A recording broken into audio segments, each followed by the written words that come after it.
Hi everybody and welcome to another episode of On Air. I'm Owen Richards and today I'm joined by Richard Smith, who's the VP of Sales at Refract, now in a Lego company. I'll let you tell him a bit about that story in a minute, Richard. But firstly, welcome to the show. Thank you for joining us. How are you on this fine sunny day? Well, it's not as sunny as down south, I believe. I know that you've got the good weather down there. But yeah, doing well. It's start of a relatively start to the new quarter, so it's everything from the last quarter's been forgotten about, and now it's all about the months ahead. But everything's good. Good. I'm glad to hear it. I'm sorry to hear that you haven't got the weather. I'm only showing off about it because it's been grim the whole year. So it's like the first sunny day. Let's celebrate it. And for the audience, those of you that don't know Richard, you should. He's one of the absolute, for me, thought leaders around the coaching space. And if you're working in sales, you're doing outbound or any kind of sales, particularly over the phone, Richard is an absolute master of the coaching part of that and has a great track record. I've heard him talk dozens of times now, hence why I've invited him on, and every time I learn something. So I'm looking forward to this, and we're going to focus in particularly on coaching. What is it? How do we do it well? What does good coaching look like? Why should you do it? All that kind of stuff. But Rich, before we get into that, can you give me the 2 minutes? Who's Richard? Who's Refract? The link to a Lego, all that kind of stuff, just so people have got some context. Yeah, sure. And so I'm from the northeast, which is where Refract was really born as a business. Proud to be part of a real success story in Newcastle, which doesn't have too many big success stories, I guess, including the football team. So I've been in sales for over 13 years now, but Refract specifically, we started this 6 years ago, and after an interesting year, to put it lightly, last year with the global pandemic and such like, we ended up having a really amazing year, and were acquired by Lego, who are, for those not familiar, a Boston based business in the States, who are in the whole world of sales enablement software, and really wanted to add the Refract capabilities to their overall offering, and really kind of we bought into that whole vision that they had. Refract as a business, ultimately we kind of help sales leaders answer the questions as to oftentimes why are salespeople in my team more successful than others? Where do we lose deals we should be winning? How can I help make my people who aren't as successful more effective? Our technology gives them the answers through analyzing sales calls, sales conversations, which I'm sure we'll touch upon a lot today. But coaching kind of ties into that. Coaching is a personal, real passion to myself, because I didn't really receive much of it when I was in the younger part of my career, and I always said I'd have been far more successful had I had what I do now in the early part of my career. And I just see that the benefits of it just unquestionable, not just on skill set, but on mindset and confidence. And super excited to kind of dive into that a bit more today, and maybe myth bust some things, and share some ideas and some tactics and strategies that people haven't thought about. Great. Well, let's do that then. Let's get into it. I'm keen to actually start at the end, which is based on the end result of coaching, because I think that you kind of talked about myth busting a little bit and some of the misconceptions around coaching. One of the things that I hear is that it takes a long time to coach people and to coach them well. It's a huge investment of resource, and actually very difficult to measure the impact of that and measure the return. Now, I know you're going to argue with that. What would you say to somebody who had that kind of mindset? I'd say I part agree and part disagree. Actually, I think part agree in the sense that coaching does take time. I think sometimes people think, oh, hey, I'm going to do a quick coaching session with somebody, and we'll revisit in a month, and and oftentimes what happens at the end of, if that's been a good coaching session, the salesperson does have a big smile on the face and says, oh, really enjoyed that, and I'm ready for the world. But then 2 weeks later, they're doing the same things they were before. They're back in a sticky spot. Coaching takes time. It's it's a continuous process. It's things that we should be doing ideally every day, if not every week. But equally, I do think the thing that does frustrate me with people who say that is it's almost like it takes too much time. I'm kind of hearing within that, oh, it's not that important. It's time that I don't really have. And actually, when you boil down for a sales leader, what their role is, it's hiring the right people and then getting the most out of those people. Really, that's what we're looking for in sales management. And the second aspect of that ties in beautifully with coaching. So if you haven't got time to do that fundamental function of your role, you're basically saying, I don't have time to do a key part of my role. It's a bit like your salesperson. So I don't have time to talk with prospects. You wouldn't accept it. But yeah, I think there are challenges. There are challenges that make it hard for people to find time. I'll accept that.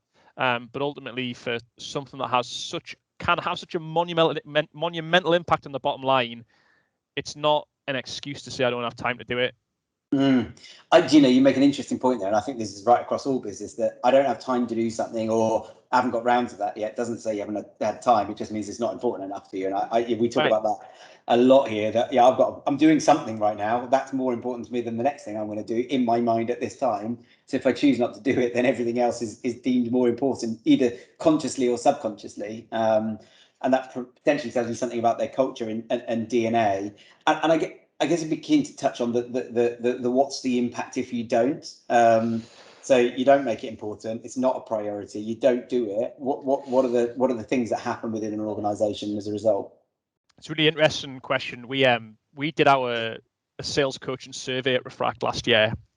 It's kind of state of the nation sale, and we had like thousands of responses, both from salespeople and sales leaders, and many of the responses were coming from within the same business. So you had the salesperson giving their opinion, and you had their sales leadership giving their opinion. Obviously, we kept it anonymized, but the findings are really interesting because, first of all, over 2/3 of all the salespeople who responded, which was in the thousands, they were asked the question, how important, or what level of importance do you put on coaching for you to achieve your objectives in your role? And over 2/3 of respondents said it was at least very important. Some put critical, but 2/3 said it is at least very important to basically achieve their objectives, not to succeed, but just to do what's expected of them. So the salespeople are saying this is really important to me. We asked sales leaders the same question: how important do you think coaching is for your salespeople to help them achieve their objectives? It was like 95% of sales leaders said, I believe it is. Unfortunately, though, the reality is that in the same survey, we're asking the salespeople, well, how much do you get of it, and what do you think of it? And again, it was pretty much over 2/3 said they don't receive enough of it, and what they do get, they don't find useful. It's like, oh God, if I was a sales manager, I saw that, I'll be like, take a deep breath in, because what's the impact on that? Well, if you're not giving your salespeople what they say is critical to help them succeed, well, they're going to leave, aren't they? I mean, that's let's face it. If they're not being successful, which a lot of salespeople are, then lack of success leads to lack of morale, which leads them to think, well, I'm not achieving much here. I'm going to go and find something else. So I think that's that for me. If I had to pick one thing of what's the impact, yes, we can talk about loss of revenue and such like, but actually you're going to lose people, and you're going to be on this constant train of hiring people. 6 months in, you figure out they're not working out, or they make that decision themselves. And we all know how expensive recruiting and hiring is. So yeah, if you wanted me to hone in on one point, then it would definitely be that one. What's interested me most there, though, is that sales leaders, 95% you say it's critical, it's really important, but are openly not doing it anywhere near as much as they should or they could. So it's almost like a silent killer, isn't it? We know it, but we don't want to say it out loud. We don't want to accept it. Why isn't it being pushed higher up the agenda then? What's stopping that? This is the question of all questions, this, mate. So I think for me, and this was another part of the survey actually we asked, is like, where's the coaching strategy being driven from? Because if you don't have like C-level buy-in, right, then we all know what happens. If it's not getting me driven by the very top of the business saying we need to be doing this and we need to be looking at how we can make it better, the likelihood is it's not. You're relying on self-motivation, therefore, of managers to do it. So I think for an activity that, when done well, done regularly with a formal process, has proven that you can have 30 to 40% improvement on the bottom line, then it should be something that the C-level should think about, because that's like, we're talking about moving the share price multiple points there, by the way. So I think if you don't have that buy-in, then naturally you're relying on kind of managers being proactive. I think managers, and believe me when I say it, I've felt this myself, is too many companies have their managers doing that player coach role. And it's tough, and I get it. Like, smaller companies, you don't have many options. I think there has to be at least a plan to not have that as the forever. But as a manager, you're carrying your own bag. You're probably the one who's got better chance of bringing in the deals than the people that you're managing. If you start investing time coaching your team, your pipeline suffers, the deals suffer. You switch over back to selling again. The reps get forgotten about. It's just like this constant hamster wheel of just you're never kind of scaling, basically, doing it that way. I think the other thing is, which is maybe the more aggressive point to make, is that there's a lot of managers out there who should be doing it, but they're just choosing not to. They'll sit and they'll click in their dashboards and their CRMs and their sales engagement platforms, and they'll look at the metrics and they'll say, oh, why isn't Susie, why she only made 20 calls today? Or, how on earth did John's had 4 demos this week and none of them seem to be any further on the pipeline. They're kind of coaching by the metrics, the dashboards, and then they're kind of regurgitating that back to their salespeople. And that's not coaching. All they're doing there is they're just being a dashboard manager. I always say, hey, any half intelligent person can look at a dashboard and look at the same metrics and know the answers. They don't need to be told by a manager that they've only made so many calls. They need to figure out, well, how can I make you a better salesperson?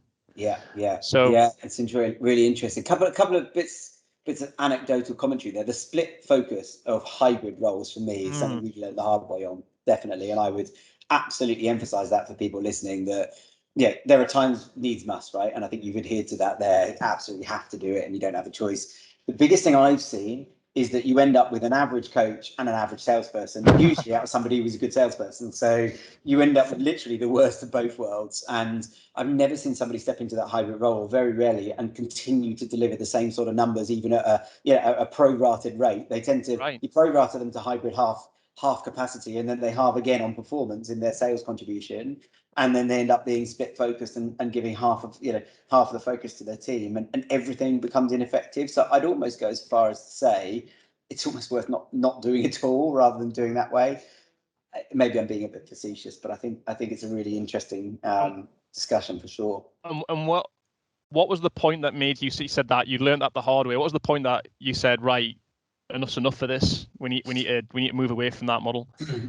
I think when people started to vocalize that they weren't getting the coaching and the attention they needed enough, and when team leaders in every daily, weekly conversation you'd have with them would be too busy.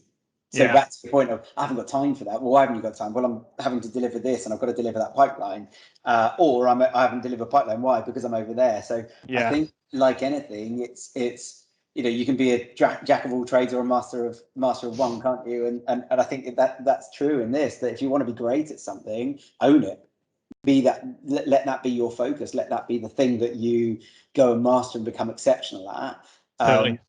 And live or die by that experience, versus I'm trying to be okay at 3 things, which you can't do. So that's my experience. I very much agree with that. But you did touch on something there around people just not doing it. I'd like to dig into that and try and understand the mindset of leaders who aren't doing it and what it is.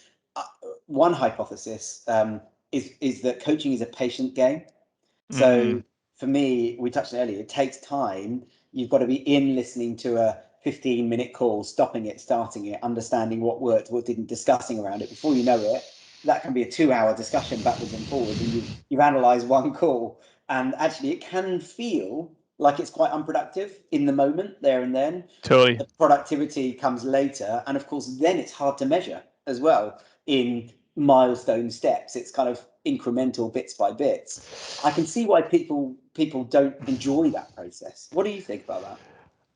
Yeah, I think, and maybe this is kind of, I can share some helpful advice here, because I think this is sometimes where some of the pitfalls that people fall down is, let's just take that example, Owen, of, hey, I've got a 50-minute or a half an hour call. I've seen some people use Refract before, and they've literally gone through like a half an hour call and left 50 coachable moments on the call, like 50 areas that they want to discuss. Yeah. Like, Jesus, 50. Like, that is gonna, like, you feel like you've done a good job as a manager because you picked out these 50 things. But imagine when you sit down with your sales rep and go through with them, that's like just dumping on them like all this stuff and expecting them to like to absorb it all and put it all right straight away. So I say, like, don't eat the whole pizza. Just split into slices. Like, sometimes I've just sat down with a rep and said, like, we just focus literally on the first 2 minutes of the conversation, and literally had a 15-minute conversation about that first 2 minutes, and forget about the rest of the call. But that's all you that is just focus on that area. Figure out what parts of a conversation or what parts of the sales process the salesperson is really good at. Just forget about those areas. Focusing on the ones that you know that they struggle most in. But I think this thing about just trying to like do everything at once is like, A, adds time onto your day as in your coaching session. B, probably won't actually have the impact that you're looking for, because you're literally just, force feeding your salesperson with all this information that they can't take away and digest. And even at the end of the session, I always say, like, ask your salesperson what was their big two or three biggest takeaways. And if they've had like 50 bits of information, they're not it's not going to be an easy question for them to answer. Yeah. Do you know what? There's another point there. How would you feel if you did something, you did it reasonably well, and I came back with 50 things you could have done better? Well, that's a great question, because a lot of the time, like, salespeople, which is understandable, what they think they're effective at is not necessarily the reality. Yeah. And here's the thing. Everything can still be improved, and I think a lot of people forget about this. This is why people say, oh, I'm going to leave my top performers alone. I'm going to let them get on with it. They're doing a great job. I'm not going to get in their way doing coaching stuff with them. And I'm like, whoa, hang on a second, right? Your salespeople, even if they're doing things really well, can still be made better. Everybody can still be made more effective. I've been selling for 13 years. I still listen back to some of my conversations, and I'm like, God, that was awful. Or like, why on earth did I not ask that question? Or how on earth did I not hear that on that call? Like, everybody can still be getting better. Yeah. And I think it's the crucial part is how do you actually communicate that? You don't say, hey, actually, I actually disagree with you there. I think you're rubbish. Say, right, actually, what you did there, I understand why you feel that may have been one of the strongest aspects of your sales call. If you could take that to the next level, what would you do differently? And almost every single time without fail, they will have an answer to that question. Yeah, it's interesting, isn't it? Because even the way in which you're structuring your language there becomes really critical, because it's not just about coaching, it's about motivating, it's about educating, and it also feeds into your management of somebody that if I deliver feedback, look, great call, but here's 50 things you did badly, versus here's 50 opportunities to get better, or here's 50 points that I'm going to ask you for feedback on how you think you could get better. All of those things have a different outcome. And again, it comes back to the tool, i.e. Refract. It only does so much, because how you use it is always going to be the most impactful thing. Just like your dashboards, it's great to have the data there, but what you do with that information, how you communicate it, what the culture is around those numbers, becomes really important. And I think there's a really powerful point in there around communication, and that's what coaching is, right? It's about communication and giving people the opportunity to talk around their performance openly. I think that's massive. And I think just to add on that, or as the Americans would say, double click on that point, is I think people, if I talk about my experience where I see people using Refract as just an example, and I can see that they've left 20 comments on somebody's call, but every single comment is, you should have done this, you should have done that, try this next time. And it's basically, it just becomes like a lecture for the salesperson. Yeah. Like, here's the thing, nobody in the world, but generally speaking, humans, when we get told to do something, our natural aversion is to move away from that. We don't like being told what to do.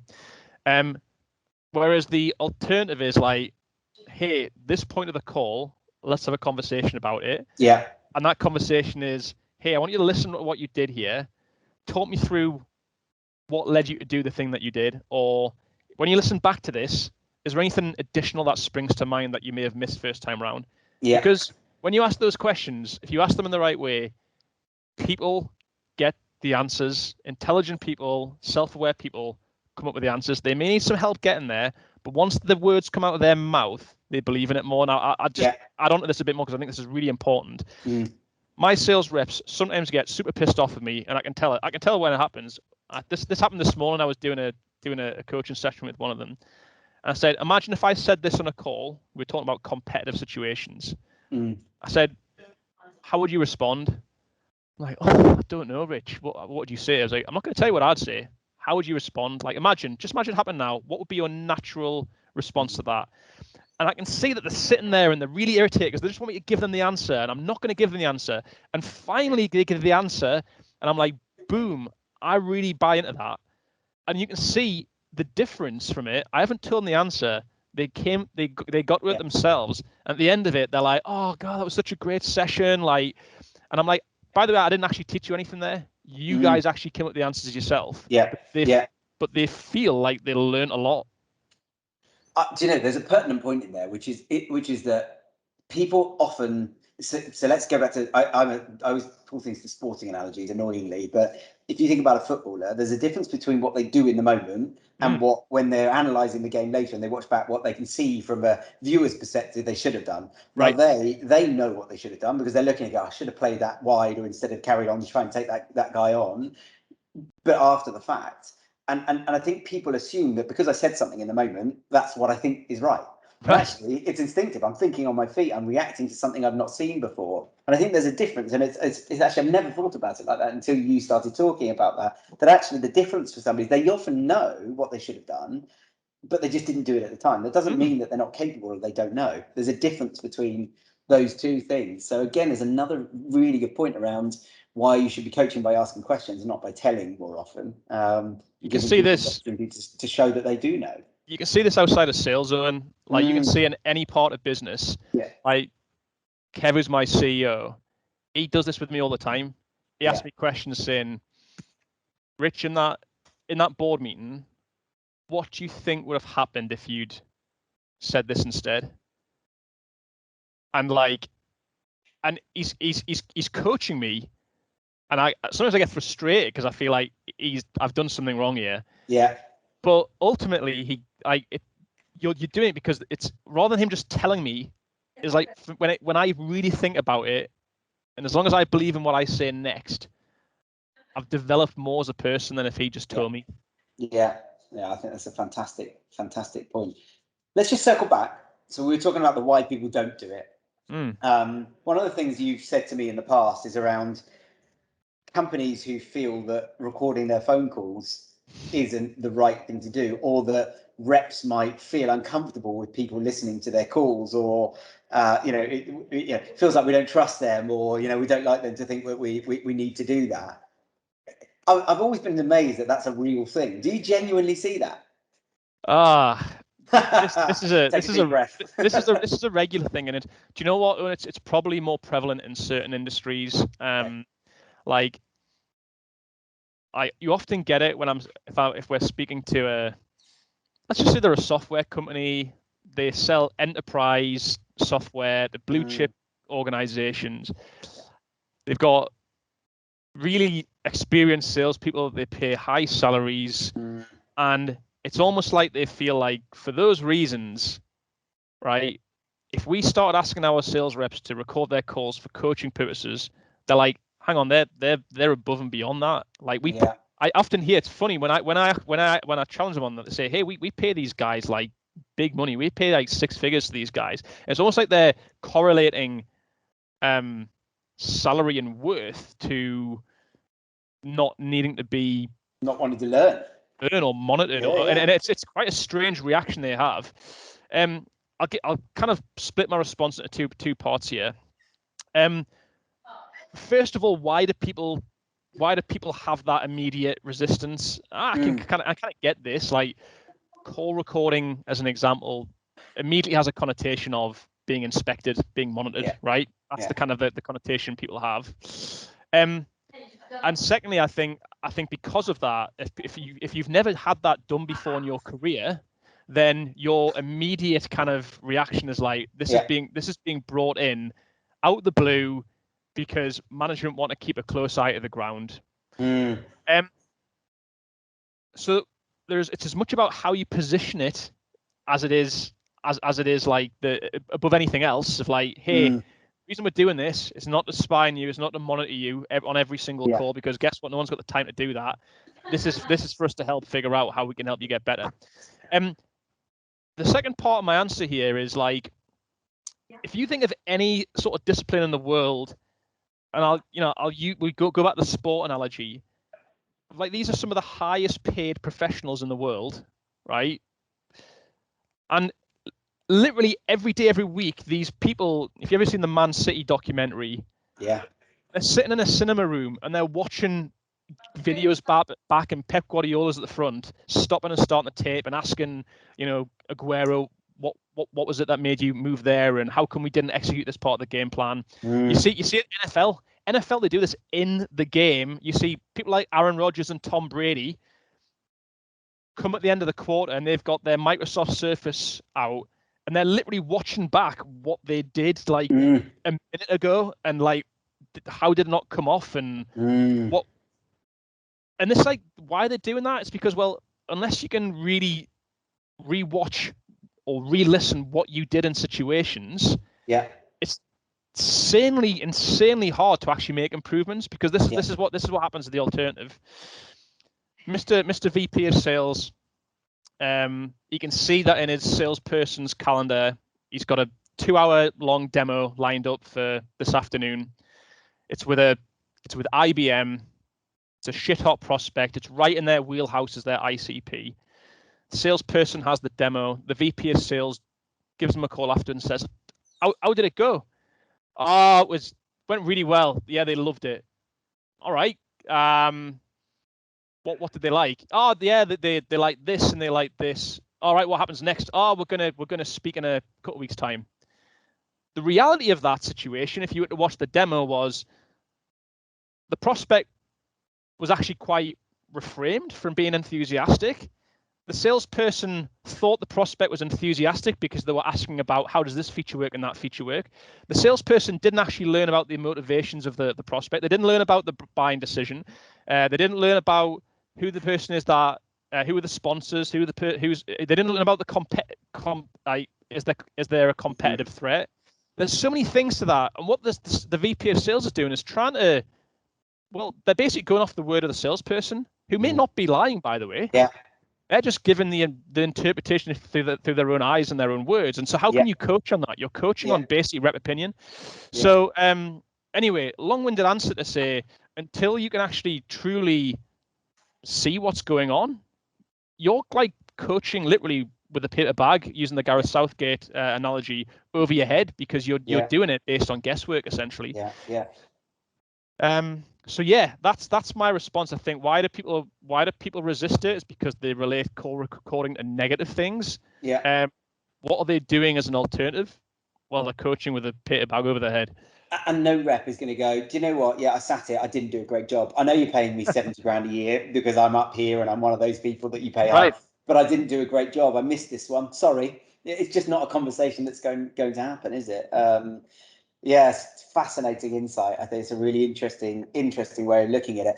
I wonder also if there's the reverse experience piece of people that have been coached, but because they've been coached poorly in the past, there's a resistance to it because they don't see the value. So going back to your survey, people saying, well, I don't get enough of it, and when I do, I don't value it. It's not done well. So actually, what's the point? What's the point in having my calls recorded? Because I don't get any value out of the end result of that. And I think, you've kind of got this vicious cycle of poor coaching and poor sales feeding into each other, and then just embracing the status quo because it's easier to do that than it is to manage through numbers and pushing people to make more calls, speak to more people, work a bit harder, work a few more hours, because I understand those dials, they're black and white, and it doesn't take a skill to ask someone to do more of that.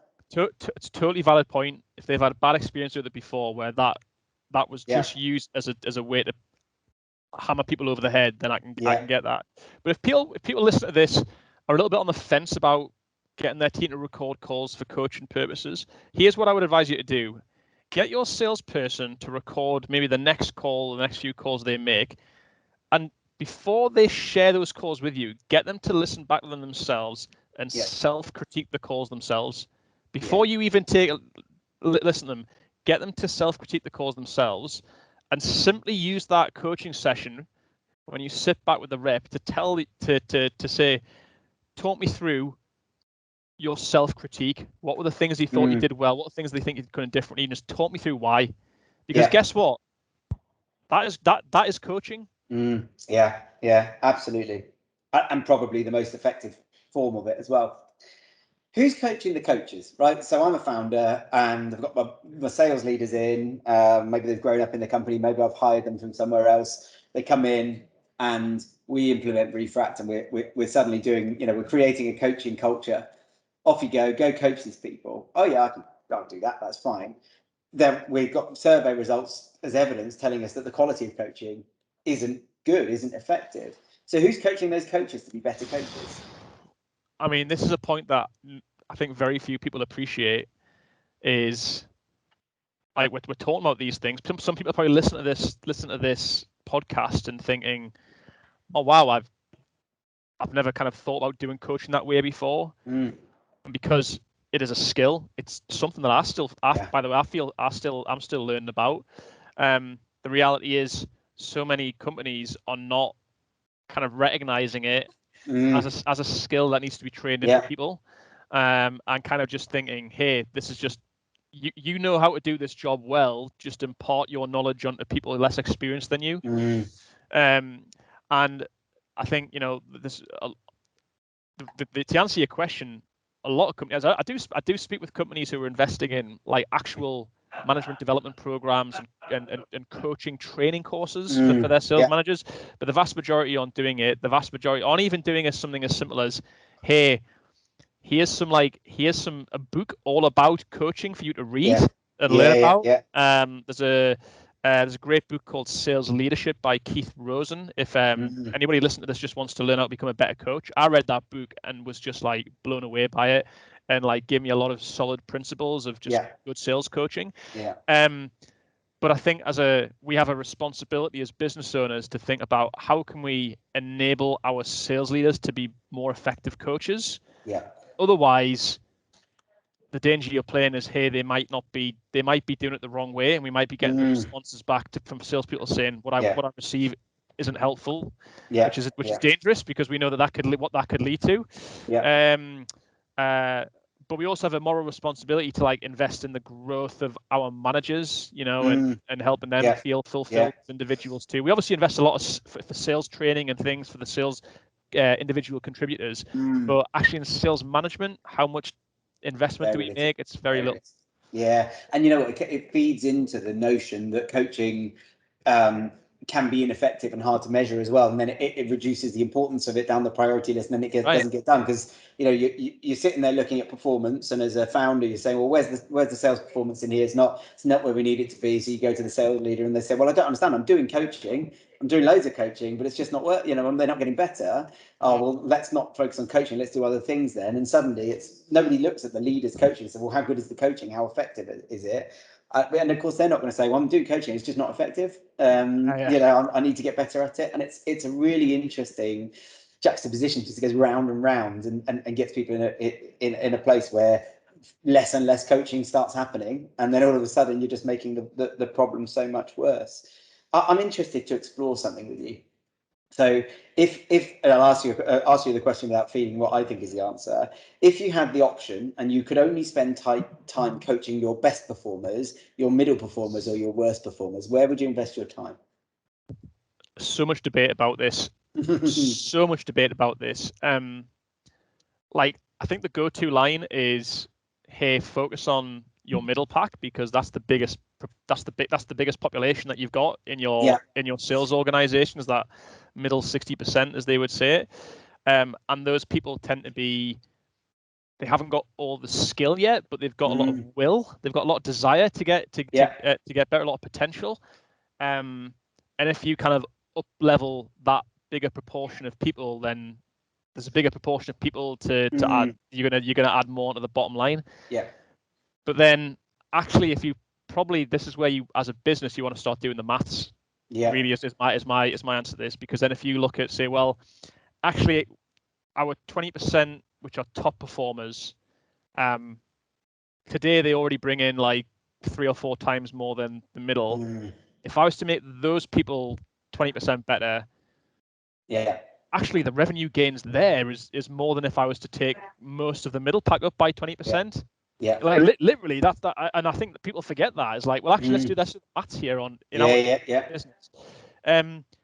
So the bottom of the pack is tough, and I think the universal kind of belief, which I do believe in, is that oftentimes people are at the bottom for a reason, and it's oftentimes because they lack the skill and they lack the will, and those two things together makes it very difficult. And listen, it doesn't make them terrible people. Sometimes it just means that the role is not right for them. Not the right job, which is, and people often, I've worked with people before in the past, and oftentimes they know that themselves and they feel better for afterwards. I have seen examples of bottom performers who've gone on to be like at least very good middle performers. Yeah. So you got to give them a chance.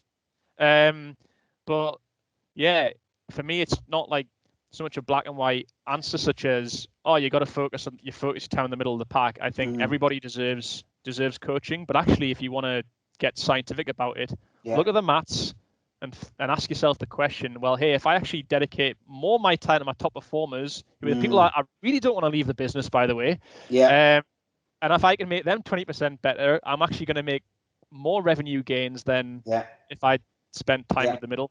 Yeah. What are your thoughts? I often I tend to agree with you. If you had the choice, the right answer is you coach everybody. Of course it is, but I'd certainly be focusing time at the top. And the reason I say that also is because typically people learn by osmosis as much as they do by intention.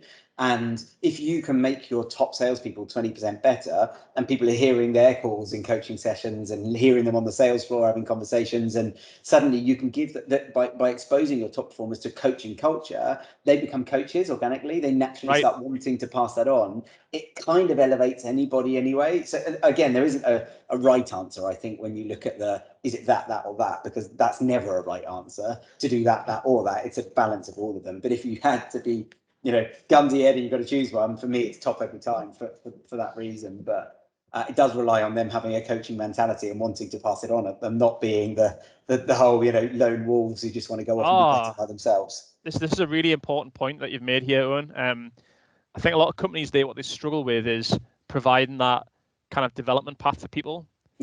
And like, hey, there's only so many manager jobs available for people, right? Those opportunities don't come up very often. And how can you give more responsibilities to your top performers? Well, if you coach them and get them to buy into the value of coaching, and actually say, hey, you know what? Why not just, doesn't have to be very much time, but maybe 1 hour a week, you do some coaching with someone in the middle, right?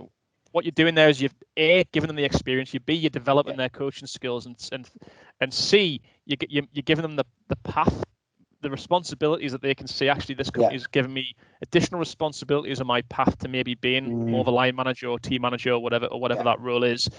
And when that person does become a team manager, you're like, wow, we've actually got somebody here who's probably more capable than people that we've promoted to the role before, because they're actually coming with a know-how of how to get the most out of people. Whereas before we've just put people in those positions because they were exceptional salespeople. Yeah, love it. Absolutely love it. We need to wrap up. We're coming towards the end of our conversation. I think we've touched on some really interesting points, and I think one of the things I'd like to finish up with is just some of Richard's top tips for being a great coach. So some of the things that you should, if there's somebody out there who's aspiring to be a coach, or maybe needs to get a coach, or maybe is a coach right now and wants to get better at it, what are the things that come to mind instinctively to say this is the things you need to think about to be the best coach you can be? Yeah, great question. This could be a massive long list. I'm gonna have to whittle down into two or 3 points. One thing I've learned very recently actually is I think when you think if I think of just people who use products like Refract, is they often try and coach on the wrong things, and they think things are like things like, I don't know, filler words, an example. People think are super important. They're not. Me and you have used filler words continuously through this podcast. We've not been aware of it, and people listen to it probably haven't been that aware of it either, right? Think of the things that really impact sales performance, outcomes of conversations, and focus on those things. It's not on filler words and such like that. It's on questions, it's on positioning, it's on listening. These are the things that you want to really focus on. And tonality and things like that as well, isn't it? 100%. Secondly, think to yourself, what do I want to be remembered as if I go on to be a sales manager in my career, or a sales leader? What do I want to be remembered as when these salespeople that I've been managing, when they go on and do whatever they do next in their career, and when they tell their future salespeople they're looking after, oh hey, tell you who was a real inspiration to me and who helped me grow, it was this person, it was Owen, it was Rich. Do you want to be known as that person? Do you want to be known as like, oh yeah, I'm a manager called Rich, but it's just my manager. Like, yeah, he used to just. He's all right. Yeah, he's all right. Like, and think, what do you want to be remembered as? Like with these people that you're looking after? Because I know I want to be known as I want people when they move on to tell people that they manage, or even the people they work with, you know what? I learned so much from Rich. He was inspirational. He helped me grow my career, helped me up my earning potential. That's what I want to be known as, because that for me is a big driver. I'm sure people listen to this, that would be a drive, not for everybody, but be a drive for some people. And finally, as like, don't like this is going to sound like a big plug for Refract, but it's like, don't coach off just rep opinion. It's a dangerous game to be playing in, because we don't, like, salespeople don't know what they don't know. As salespeople, we're naturally optimistic, and so we will often give quite optimistic views of the reality. If you want to get serious about really truly helping to move the needle and understanding where people's strengths, where their weakness areas are, you've got to observe what they're actually doing in sales, in their whatever sales activity that is, even if that's okay. It's not really happening much now, but even if it's if it's out in the field, go to them, observe them. But whatever you do, never take over that meeting. That's not how people learn. I've seen it happen time and time again, where you think you're being a great coach because, hey, I'm going to join this sales call with my salesperson. And what happens 5 minutes in, you get twitchy fingers, and you're like, okay, I'm going to take over. I'm going to answer this question before the salesperson asks. And before you know it, you've dominated the conversation. You're the hero. And the salesperson gets pushed to the side of the room, and the salesperson thinks, well, you just did my job there. And don't become that person. That's not coaching. That's trying to be the hero and trying to rescue your salesperson. I think it's a really, really good point. Hard to do, because I've been guilty of it myself. Instincts, taking you all the way there. But no, I get it. I really hear you on that one. I think it's a really, really valid point. And you've got to be open to, on the other side, I think as an individual person, you've got to be open to being coached. I think, if those advice for the leaders, I'm just thinking about if there's advice for individual contributors, it's be open to it. Don't be that person that says, don't record my calls, don't give me feedback, but be proactively seeking it, and understand that that's a great opportunity for you to get better and earn more money, rather than an opportunity to be caught out doing something poorly or doing something wrong. the most successful people in the world are ones that are always striving for improvement. It's a fact in whatever discipline you look at, whether it's medicine, sport, playing chess, playing cards, singing, playing instrument, whatever that discipline is, being a teacher, you're always looking to get better. Yeah. And until you like open yourself up to that, if you just think you know best, then you're gonna have a ceiling and people are gonna overtake you. Yeah. Guarantee it. Yeah. Rich, firstly, thank you so much. I've genuinely enjoyed having this conversation. I feel like we could talk about it for a long time, longer, much longer than we have. But I think there's some real nuggets in there, as there always is when I talk with you or when I listen to you give a talk. Thank you very much for joining us on air. Really appreciated you being here. If people want to get in touch with you or talk to Refract, what's the best way for them to do that? Yeah, well, first of all, absolute pleasure being on. I've got very passionate in this conversation, so thanks for the opportunity. Best way to contact me is just connect with me on LinkedIn, Richard Smith Refract. Make sure you type Refract because there's about 100 million Richard Smiths in the world. I'll happily connect with you on there. And I do post quite a bit of content and stuff around this area that people might find interesting. And but thanks again for having me on, mate. Pleasure. Richard, thank you very much. Cheers.